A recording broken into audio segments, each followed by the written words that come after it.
These are what my dogs are doing now. We're sitting out in the lanai. My little guy. Oh, he's up on this chair. Yeah, that's Dave's chair. We're just sitting outside. So I have raised beds for them mostly out here. Two raised beds, and then there's just the pillow. And you can see the Whippet's over in her bed. She's fine with that. And even the shepherd, she's they're not couch potatoes, but they, once we're in and we're all sitting around, they're quiet. Unless there was something going on. If someone came to the door, of course they'd all be up and barking.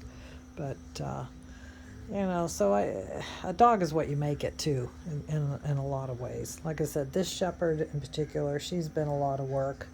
I chose a working dog and a Czech line specifically because the American lines, you had mentioned that you didn't like the shape, of the or the build of the of German shepherds with the sloping top line and that over exaggerated rear. I don't like that either. That's why I got a European type working dog, because they were bred to work and not so much for this extreme build like they've done with the American shepherds. And then of course hip dysplasia.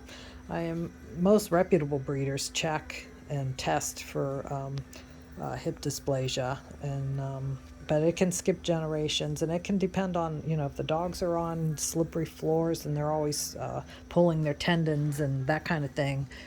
It can encourage hip dysplasia to develop. So the way they're raised, and with shepherds, I would not let this one run unadulterated with until she was about a year old.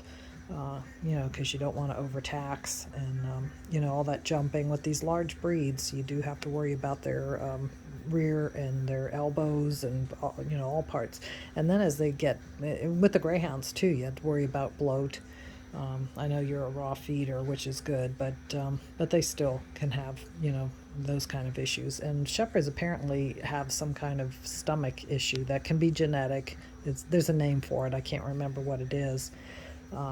But these working check lines, they don't need, I don't even think they, no, they do x-ray, but I don't think they test for, there is a disease, and there is a genetic DNA test that you can do now. Oh darn, why can't I think of the name of it? It's, there's letters that it's short for, degenerative, something. Anyway, this one was, her parents were tested for it, and she's been tested for. I had all DNA done on her when I got her, so she's negative for that. But that's where they get that spinal deterioration. What happens is someone just, I don't know what Dave must be moving the vehicle, so I think he started the car. I hope that's him and not someone. We have a dirt road behind our house, and I don't know. They're not supposed to be there in the dark, but sometimes they are. But I think it's Dave moving the truck. Anyway, yeah. So the same with standard poodles too. Have a ton of issues. That's one thing about getting an adult is some of the stuff that develops when they're kind of younger, and if they're already an adult, you have at least a half a chance of them not having some of these problems. So. But still,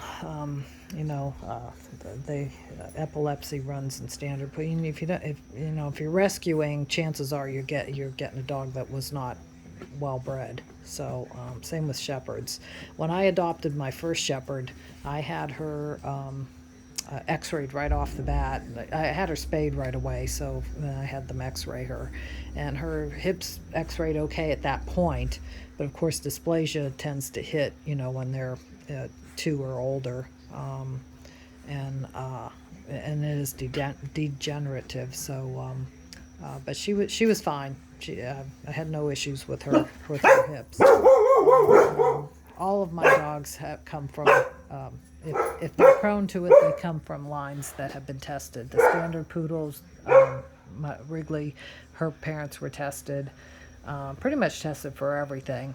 And that's why I like buying, because then you can put a lot of money into a dog that is not well bred and has all these health issues.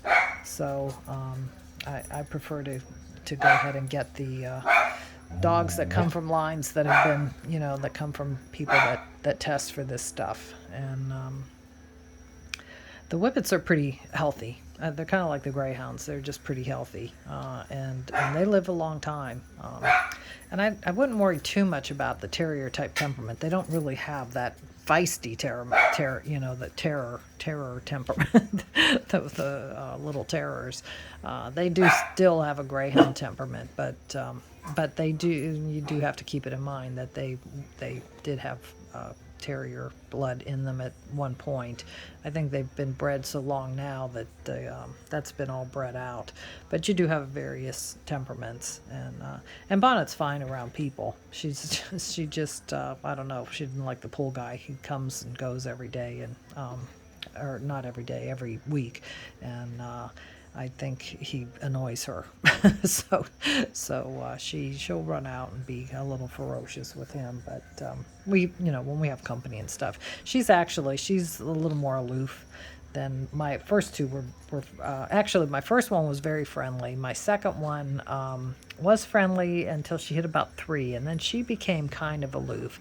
And if she got to know you, she would go to people. She was friendly, but if she didn't know you, it took her a little while to get to know you. Now, Bonnet, she just is not a real huggy, petty, even with me. She, when we're outside, she'll check in, but she's not one to look for a lot of affection. When we're in the house, if we're sitting on the couch, she's the first one to jump up and sit with me, and she likes to be touching me, but she doesn't necessarily want to be cuddling or petting, or she just it's just a Whippet nature to want to to be piled on some another warm body when they're sleeping. But a Shepherd will do that too. She'll pile on me. The thing with Shepherds is they have so much hair. They're usually hot, so they once they get their attention, and if they're starting to get uncomfortable, then they'll jump down and sprawl out on the floor. It's the nice thing about Florida is we have the tile floors down here, so the dogs, if they get warm, they just sprawl out on the tile floors. But anyway, that was my. And you had talked about the Malinois. You're saying Malinois, but it is pronounced Malinois. It's a French, they're Belgian. So if you're looking at those dogs, I'm here to tell you that's a lot of dog, and they have a working mentality. I don't know too many people that can keep them as pets.